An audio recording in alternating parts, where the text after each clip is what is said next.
எங்களுடைய தமிழகத்தினுடைய மாநில தலைவர் திரு நயினார் நாகேந்திரன் அவர்களை சிறப்புரையாற்றுமாறு சிவகங்கை மாவட்ட பாரதிய ஜனதா கட்சி சார்பாக உங்களது அனைவரும் சார்பாகவும் கேட்டுக்கொள்கிறேன். அனைவருக்கும் வணக்கம். அனைவருக்கும் வணக்கம்.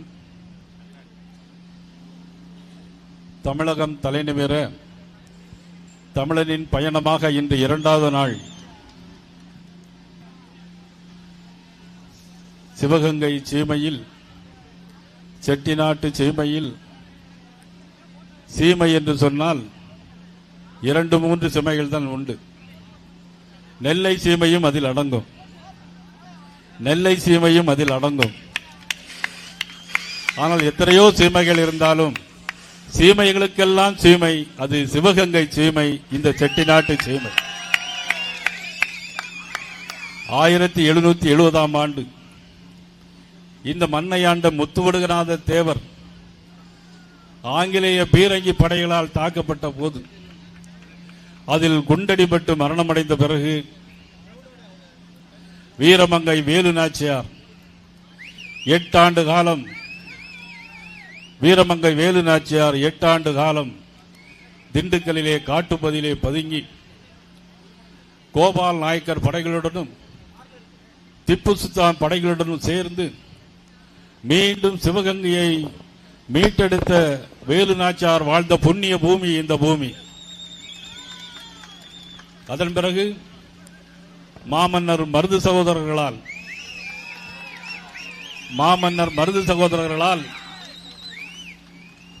ஜம்பு பிரகடனம், அதாவது ஜம்பு பிரகடனம், அண்ணல் ஹெச் ராஜா போன்றவர்களுக்கு தெரியும், வயதிலே மூத்தவர்களுக்கு தெரியும். மருது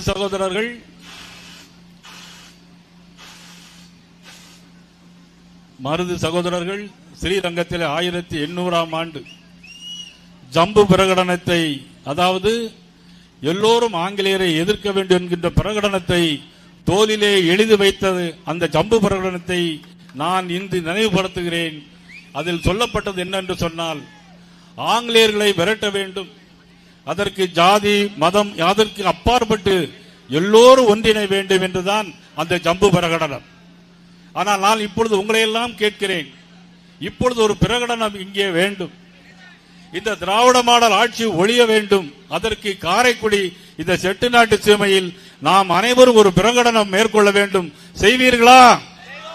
செய்வீர்களா நீங்கள்? அந்த பிரகடனம் என்னவென்று சொன்னால், இந்த திராவிட மாடல் ஆட்சி, இந்த திமுக ஆட்சியை வீட்டுக்கு விரட்டி ஒரு நல்லதொரு ஆட்சி, தேசிய ஜனநாயக கூட்டணியுடைய ஆட்சி அண்ணன் இபிஎஸ் அவர்கள் தலைமையிலே வர வேண்டும் என்பதற்காகத்தான் இந்த பயணம் 2வது நாளாக இன்று காரைக்குடியிலே நடைபெறுகிறது. அன்புக்குரிய அண்ணன் ராஜா அண்ணாச்சி அவர்கள் அருமையாக பேசினார்கள். அதிமுகவுடைய மாவட்ட செயலாளர் தம்பி அற்புதமாக பேசினார்கள். நம்மளது பாண்டித்துறை வழக்கத்துக்கு மாறாக ரொம்ப ரசிகர்கள் இருக்காங்க போலுக்கு, அப்புறம் பேசிக்கலாம். நல்ல முறையிலே பேசினார்கள். இந்த நிகழ்ச்சியிலே கலந்து கொண்டு நமது நாச்சியப்பன் அவர்கள், அதிமுகவினுடைய நகர செயலாளர் மெய்யப்பன் அவர்கள், முன்னாள் சட்டமன்ற உறுப்பினர்கள் கற்பகம் இளங்கோ, உமாதேவன் மற்றும் குணசேகரன் மற்றும் நாகராஜன் அவர்கள், இந்த நிகழ்விலே கலந்து கொண்டிருக்கின்ற நமது முன்னாள் மாவட்ட தலைவர், எனது பேரன்பிற்கும் பெரும் மரியாதைக்குரிய அண்ணன் மேப்பல் சக்தி அவர்கள் மற்றும் பொதுச் செயலாளர் 2வது நாளாக தமிழ்நாடு முழுவதும் ஏற்பாடு செய்து கொண்டிருக்கிறார். 2வது நாளாக இந்த நிகழ்ச்சியை சிறப்பான முறையில் பாண்டித்துறையோடு இணைந்து சிறப்பாக பணியாற்றிய நமது ஏற்பாடு செய்திருக்கிற கருப்பு முருகானந்தம் அவர்கள், இணை பொறுப்பாளர் நாச்சியப்பன் அவர்கள் மற்றும் தமிழ் மாநில காங்கிரசினுடைய ராமலிங்கம் அவர்கள் மற்றும் பாரிவேந்தர் கட்சியினுடைய மாவட்ட தலைவர், தமிழ் மாநில காங்கிரசினுடைய அமலநாதன் மற்றும் வைரவு பெருமாள், தென்னிய ஃபார்வர்ட் பிளாக் கட்சியினுடைய தலைவர், புதிய நீதி கட்சியினுடைய ராஜேஷ், தமிழக மக்கள் முன்னேற்ற கழகம், தமிழர் நேசம் மற்றும் அனைத்து கட்சிகளுடைய பொறுப்பாளர்கள் அனைவருக்கும் எனது முதற்கண் வணக்கத்தை நான் தெரிவித்துக் கொள்ள கடமைப்பட்டிருக்கிறேன். இந்த நாள் ஒரு நல்ல நாளாக அமைந்திருக்கிறது. அண்ணன் இபிஎஸ் அவர்கள் மேட்டுப்பாளையத்திலே பயணத்தை தொடங்கியிருக்கிறார்கள். மேட்டுப்பாளையத்திலே பயணத்தை தொடங்கி பிறகு இன்றைக்கு 168 தொகுதிகளை இன்றைக்கு அவர்கள் நிறைவு செய்திருக்கிறார்கள். பாரதிய ஜனதா கட்சியின் சார்பாக தேசிய ஜனநாயக கூட்டணி இன்றைக்கு 2வது நாளாக இன்றைக்கு காரைக்குடியிலே இன்றைக்கு நடைபெறுகிறது. நாளைக்கு செங்கல்பட்டிலே நடைபெற இருக்கிறது. ஆனால் எங்கு பார்த்தாலும் கள்ளச்சாராயம், எங்கு பார்த்தாலும் போதைப் பொருட்கள். கள்ளக்குறிச்சியில் 65 பேர் சாராயம் குடித்து செத்து போனார்கள். நம்முடைய முதலமைச்சர் என்ன செய்கிறார்கள்? யாராவது ஊடாட்சியில் இறந்து போனா முதலமைச்சர் நிதியிலிருந்து 2 லட்சம் ரூபாய் கொடுக்கிறான்.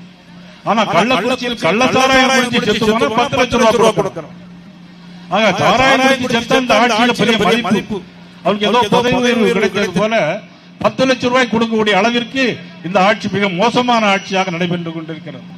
இதையெல்லாம் சீர்தூக்கி பார்த்துதான் இந்த ஆட்சிக்கு ஒரு முடிவு கட்ட வேண்டும் என்பதற்காகத்தான் இன்றைக்கு நாம் தேசிய ஜனநாயக கூட்டணி ஆட்சியில் வர வேண்டும், அண்ணன் இபிஎஸ் அவர்கள் தமிழகத்துடைய முதலமைச்சராக வர வேண்டும் என்பதற்காகத்தான் இந்த ஆட்சி இந்த நாம் இந்த கூட்டணியை தொடங்கி இருக்கிறோம். நமது உள்துறை அமைச்சர் அவர்கள் பேட்டி கொடுக்கும் போது முதலமைச்சர் சொன்னார், அமித்ஷா இல்ல யார் வந்தாலும் எங்களுடைய ஆட்சியை ஒன்றும் செய்ய முடியாது என்று சொன்னார். அமித்ஷா அவர்கள் பதிலுக்கு பேட்டி கொடுக்கும் என்ன தெரியுமா சொன்னாங்க? நான் ஒன்றும் திமுக ஆட்சியை கலைப்பதற்காக வரவில்லை, திமுக ஆட்சியை மக்களே கலைத்து விடுவார்கள், இதில் நான் எதுக்கு வர வேண்டும் என்று சொன்னார். இந்தியாவுடைய மிகப்பெரிய சக்தி உங்களுக்கு எல்லாம் தெரியும். ஆர்டிகல் 370 காஷ்மீர் மாநிலத்துக்குள்ள எல்லாரும் போலாம் வரலாம், ஆனா சொத்து வாங்க முடியாது. காஷ்மீருக்கு தனி அந்தஸ்து.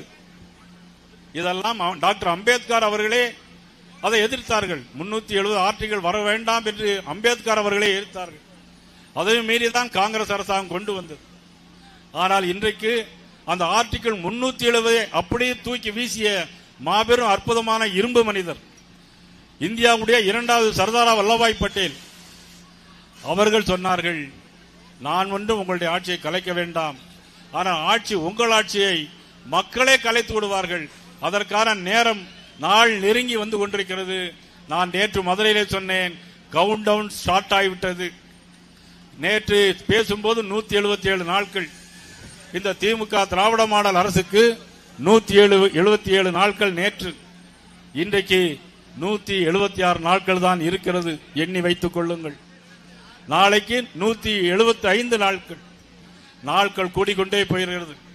இந்த 175 நாட்களிலும் ஒரு 30 நாட்கள் தேர்தலுக்காக போய்விடும். ஆக 145 நாட்கள் தான் இன்னும் நீங்கள் அதிகாரத்தில் இருப்பீர்கள். எங்களுடைய பாண்டித்துரை அவர்கள் ஒரு ஹெலிகாப்டர்ல பூ போட்டு மாதிரி ஒரு நிகழ்ச்சியை கேட்டிருந்தார்கள். இதில் என்ன மோசம் வந்துவிடும்? ஒரு மோசமும் நடக்க போறதில்லை. ஆனால் காவல்துறை அனுமதி மறுக்கிறது. நான் கூட ஒரு உயர் அதிகாரிக்கு போன் பண்ணேன், போனை எடுக்கல. அவர் மாநிலத்தில் ஒரு முதன்மையான ஒரு போலீஸ் அதிகாரி. ஆனால் அந்த காவல்துறைக்கும் போலீஸ் அதிகாரிகளுக்கும் நான் சொல்லிக் கொள்வது, இந்த ஆட்சியை நம்பி நீங்கள் தயவு செய்து உங்களுடைய செயல்பாடுகளை குறைத்துக் கொள்ளாதீர்கள். நியாயமான முறையில், நேர்மையான முறையில் உங்களுடைய செயல்பாடுகள் இருக்க வேண்டும். இதை நான் எச்சரிக்கையாக கூட சொல்லுகிறேன். ஆட்சி மாற்றம் வறுமையானால் நீங்கள் அந்தந்த இடத்தில் இருக்க மாட்டீர்கள், தகுந்த நடவடிக்கை எடுக்கப்படும். இதை குறித்து வைத்துக் கொள்ளுங்கள். மத்தியிலும் மங்களாட்சி, மாநிலத்திலும் தேசிய ஜனநாயக ஆட்சி. ஆனால் உங்களுடைய செயல்பாடுகளை நீங்கள் நியாயமான முறையில் செய்ய வேண்டும் என்று நான் அன்போடு கேட்டுக்கொள்ளுகிறேன்.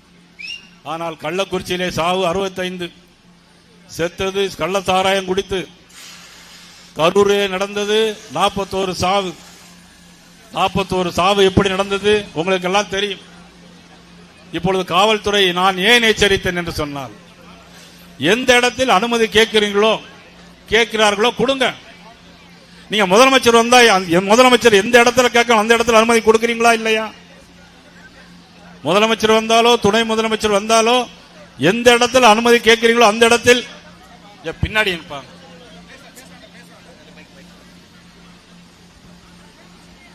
எந்த இடத்தில் அனுமதி கீழே போய் சொல்லுங்க எல்லாரையும். எந்த இடத்தில் அனுமதி கேட்கிறாங்களோ அந்த இடத்துல காவல்துறை அனுமதி கொடுக்கிறீங்களா இல்லையா? எவ்வளவு கொடிகள் கட்டுறாங்களா இல்லையா? எங்களுக்கு மட்டும் ஏன் அனுமதி மறுக்கப்படுகிறது? அனுமதி மறுக்கப்பட்டதில் தானே 41 பேர் உயிரிழந்து செத்து போனார்கள் கரூரிலே. அதில் செத்தவருடைய ஒரு பெண், ஒரு கணவனை இழந்த பெண், 10 வயது சிறுவனுக்காக தன்னுடைய வாழ்க்கையை நடத்தி கொண்டிருக்கிற ஒரு பெண் அந்த கூட்டத்தில் போகிறார்கள். அந்த குழந்தையை கையிலே பிடித்து நடத்தி கூட்டிக் கொண்டே போகிறார்கள். கூட்டம் முடியிருந்தது, எல்லா நெருக்கடி ஏற்படுகிறது. அந்த தாய் கீழே விழுகிறாள். அந்த தாய் மேலே எல்லோரும் மிதித்து போகிறார்கள். கண் முன்னாலேயே அந்த குழந்தை, அதையும் எல்லோரும் மிதித்து அது குழந்தை சாகிறது. இதே மாதிரி வயதானவர்கள் எத்தனை பேர்? 41 பேர். ஆனால் அரை மணி நேரத்தில் முதலமைச்சர் சென்னையிலிருந்து புறப்படுகிறார். முதலமைச்சர் அரை மணி நேரத்திலிருந்து சென்னையிலிருந்து புறப்பட்டு கரூருக்கு வருகிறார். எப்படி செத்து போனார் என்று தெரியுமா? அவர்களுக்கு இன்டெலிஜென்ஸ் இருக்கு, ஒருவேளை தெரிந்திருக்கலாம். ஆனால் இங்க ஒரு ஆம்புலன்ஸ் இருக்கு. கரூரில் மட்டும் 30 ஆம்புலன்ஸ் வந்திருக்கு. ஏன் 30 ஆம்புலன்ஸ் வந்துச்சு? அங்கே திமுகவுடைய முன்னாள் அமைச்சர்கள் யாரேனும் அங்கிருந்து ஏற்பாடு செய்தார்களா? இதை நான் சொல்லவில்லை, இன்னைக்கு பொதுமக்கள் சொல்லிக் கொண்டிருக்கிறார்கள். தவறு இருக்கிறது என்று இன்னைக்கு உச்சநீதிமன்றம் தமிழக அரசை தலையிலே கொட்டி இருக்கிறது. இன்னைக்கு தலை குனிந்து நிற்கிறார்கள் தமிழக அரசாங்கம். உச்சநீதிமன்றம் கேட்டிருக்கிறது, இந்த வழக்கை நீ மதுரை நீதிமன்றத்திலே தானே விசாரிக்க வேண்டும், எதற்காக சென்னை உயர்நீதிமன்றத்திற்கு இந்த வழக்கு சென்றது? இன்னைக்கு உச்சநீதிமன்றம் கேட்டிருக்கிறது. கரூரிலே 41 பேர் இறந்து போனார்கள். அந்த பிண அறையில் 41 டெஸ்க் இருக்கிறதா? உச்சநீதிமன்றம் கேட்டிருக்கிறது. 41 பேரையும் நீ எவ்வளவு மணி நேரத்தில் நீ போஸ்ட்மார்ட்டம் பண்ணினீங்க? உச்சநீதிமன்றம் கேட்டிருக்கிறது. அந்த 41 பேரையும் எவ்வளவு நேரத்தில் பண்ண முடிந்தது? சரி, இரவு நேரத்தில் போஸ்ட்மார்ட்டம் பண்ணலாமா? உச்சநீதிமன்றம் கேட்டிருக்கிறது. தமிழக அரசு இதற்கெல்லாம் பதில் சொல்ல வேண்டும். ஒரு நீதிபதியே நீங்க நியமித்திருக்கிறார்கள் உச்சநீதிமன்றத்தில். ரோஸ் அப்படிங்கிற ஒரு நீதிபதியை நியமித்திருக்கிறார்கள்.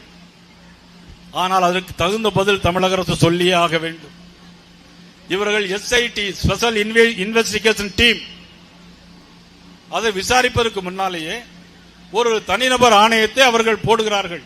அருணா ஜெகதீசன் என்ற ஒரு தனிநபர் ஆணையத்தை போடுகிறார்கள். அந்த ஆணையம் எப்படிப்பட்ட ஆணையம் தெரியுமா உங்களுக்கு? தூத்துக்குடியிலே 9 பேர் படுகொலை செய்யப்பட்டார்கள். அந்த ஆணையத்தை விசாரித்த ஒரு நீதிபதி. ஆனால் அந்த தூத்துக்குடி சம்பவம் இதுவரையிலும் என்ன ஆச்சு என்று யாருக்கும் தெரியாது. அந்த மாதிரி ஒரு ஆணையம். சரி, சம்பவம் நடைபெற்றது. மாவட்ட கலெக்டர்கிட்டையும் மாவட்ட காவல்துறை அதிகாரிகிட்டையும் செக்ரட்டரி, சீஃப் செக்ரட்டரி போன் பண்ணி என்னென்ன ரிப்போர்ட் கேட்கிறாங்க. அந்த ரிப்போர்ட் கேட்கறதுக்கு முன்னாடியே ஒரு தனிநபர் ஆணையத்தை அமைக்கிறது. ஆனால் உச்சநீதிமன்றம் தமிழக அரசை தலையிலேயே கொட்டி, உங்களுடைய விசாரணை நல்ல முறையில் நியாயமான முறையில் இருக்காது, அதனால் இது வழக்கை சிபிஐக்கு நாங்கள் மாற்றுகிறோம் என்று இன்னைக்கு உச்சநீதிமன்றம் தானாக முன் வந்து அறிவித்திருக்கிறார். அந்த விசாரணை நாங்களும் கேட்டோம். ஆரம்பத்திலே சொன்னேன், நான் 41 படுகொலை செய்த பிறகு உடனடியாக நாங்கள் அனைவரும் அந்த இடத்துக்கு போனோம். அந்த இடத்துக்கு போன உடனே சுப்ரீம் கோர்ட் பெஞ்ச் இதை உடனடியாக தானே இந்த வழக்கை எடுக்க வேண்டும் என்று நான், அண்ணன் ஹெச் ராஜா எல்லோரும் அங்கே சொன்னோம். ஆனால் இன்றைக்கு தான் அது நீதி கிடைத்திருக்கிறது. உச்சநீதிமன்றத்தில் வழக்கு சிபிஐக்கு உச்சநீதிமன்றத்தால் மாற்றி அமைக்கப்பட்டிருக்கிறது. நல்ல தீர்ப்பு நிச்சயமாக வெகு விரைவில் வரும். இதெல்லாம் யாரெல்லாம் மாட்டப் போகிறார்கள் என்பது தெரியாது, எந்த அமைச்சர்கள் மாட்டப் போகிறார்கள் என்பது தெரியாது. யார் சம்பந்தப்பட்டவர்கள் நிச்சயமாக அவர்கள் சிறைக்கு அனுப்பப்படுவார்கள். அந்த காலம் வெகு விரைவில் வரும். அதற்கான கூட்டம் தான் இந்த தமிழனின் பயணம். இல்லை என்றால் காரைக்குடியில் இவ்வளவு பேர் கூடுவார்களா? நாங்கள் என்ன சினிமா நடிகர்களா? நாங்கள் என்ன மிக சிறந்த பேச்சாளர்களா? நாங்கள்லாம் சாமானியர்கள் தான். செந்தில்நாதன் அண்ணன் வெச்சிராஜா அண்ணன் வேணா மிக சிறந்த பேச்சாளர். நான் செந்தில்நாதன் அண்ணன் மேப்பல் சக்தி எல்லாம் உங்களுக்கு தெரியும். இந்த பகுதியில் ஒவ்வொருடைய பெயரையும் என்னால் சொல்ல முடியும். இந்த பகுதியில் அல்ல, தமிழ்நாடு முழுவதும் ஒவ்வொரு அதிமுக கிளை கழக தொண்டனுடைய பெயரையும் என்னால் சொல்ல முடியும். அதனால்தான் இன்னைக்கு இந்த கூட்டணி ஒரு இயற்கையான கூட்டணியாக அமைந்திருக்கிறது. நான் பாரதிய ஜனதா கட்சியில் சேர்ந்த பிறகும் கூட பல்வேறு நிகழ்ச்சிக்காக நாங்கள் வரும்போது கூட காரைக்குடியில் இருந்து அதிமுக தொண்டர்கள் செட்டிநாட்டு பலகாரங்களை எல்லாம் எனக்கு தந்து இருக்கிறார்கள் என்பதை நான் இந்த நேரத்தில் நான் தெரிவித்துக் கொள்ள கடமைப்பட்டிருக்கிறேன். வருகிற வழியில் கூட எல்லா இடங்களிலும் அண்ணா திராவிட முன்னேற்ற கழக தொண்டர்கள் என்னை வரவேற்றார்கள். அவர்களுக்கு எனது மனமார்ந்த நன்றியை தெரிவித்துக் கொள்கிறேன். இது ஒரு இயற்கையான கூட்டணி, இது ஒரு நேசமான கூட்டணி, இது புரட்சித் தலைவர் எம்ஜிஆரால் உருவாக்கப்பட்ட, அவர் மேலே இருந்து நம்மளை எல்லாம் ஆசீர்வதிக்கப்பட்ட ஒரு கூட்டணி. இந்த ஆட்சி மாற்றம் வருவது உறுதி. நிச்சயமாக வருங்காலம் ஒரு ஒளிமயமான எதிர்காலமாக அமையும் என்பதை நேரத்தில் சொல்லி, காரைக்குடியிலே தமிழனின் இரண்டாவது பயணத்திற்கு இவ்வளவு பேர் வந்து உங்களுடைய ஒவ்வொருவருடைய பெயரையும் சொல்ல வேண்டும் என்ற ஆசை இருந்தாலும், அவ்வளவு பேரையும் சொல்ல வேண்டும் இருந்தாலும் அருள் கூறுமாறு கேட்டுக்கொண்டு மீண்டும் உங்களை ஆட்சி மாற்றத்தோடு இங்க சந்திக்கிறேன். பாண்டித்துறை ஏற்கனவே பேசினார். ஒரே ஒரு கோரிக்கை தான் கேட்டார். நாங்கள் ஆட்சி கேட்கவில்லை, அதிகாரம் கேட்கவில்லை. பிரதமர் நரேந்திர மோடி அவர்கள் தான் இங்கே வர வேண்டும் என்று சொன்னார்கள். நரேந்திர மோடி இங்கே வருவார்கள் பிரச்சாரத்திற்கு. சிவகங்கையிலே நிற்கிற அதிமுகவும் காரைக்குடியில் நிற்கிற தேசிய ஜனநாயக கூட்டணியை சேர்ந்தவர்களாக இருந்தாலும் எல்லோரும் 4 தொகுதியும் இந்த மாவட்டத்தில் வெற்றி பெறும், ஆட்சியை பிடிக்கும், ஆட்சி மாற்றம் வரும் என்று சொல்லி வாய்ப்புக்கு நன்றி கூறி இந்த நிகழ்ச்சியை சிறப்பான முறையில் ஏற்பாடு செய்த கருப்பு முருகானந்தம், லோகானந்தம் உள்ளிட்ட நமது இளங்கோ உள்ளிட்ட அனைவருக்கும் எனது மனமார்ந்த நன்றியை தெரிவித்து உங்களை எல்லாம் சந்தித்ததில் மட்டற்ற மகிழ்ச்சி. சந்திப்போம், ஒன்று கூடுவோம், வெல்வோம். நன்றி, வணக்கம்.